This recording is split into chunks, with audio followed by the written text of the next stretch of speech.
It's been a strong first half for EM debt, both on the sovereign and the local currency side. Sergio, you're expecting a more muted second half. Why is that?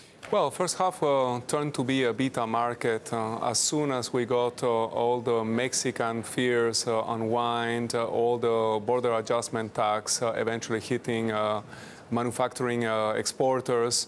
So basically you had first high yielders rally and then low yielders coming back with rage, which gave almost close to 10% return for local markets.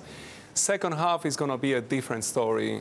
It's going to be less of a beta, more of an alpha market. And basically, we can take the conclusions from 5 drivers.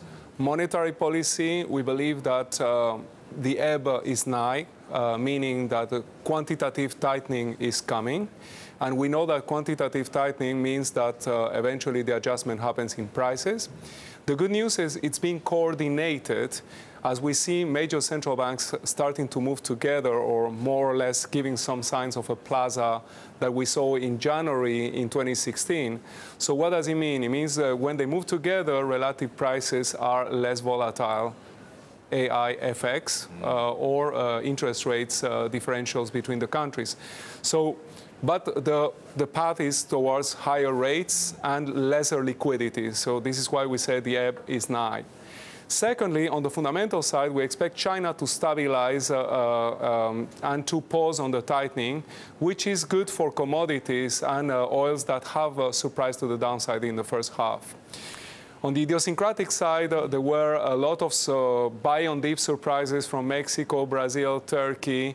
All these events were poured with cash. And there, what we see is that eventually in the second half, if there is less of a wall of money, eventually these RV stories are going to start to pay. Well, and finally, on the... Yes? So let's just break down a few of the points that you've made. Let's start with the central banks, for example.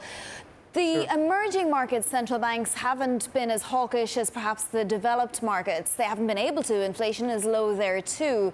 So what happens if emerging market central banks stay very dovish?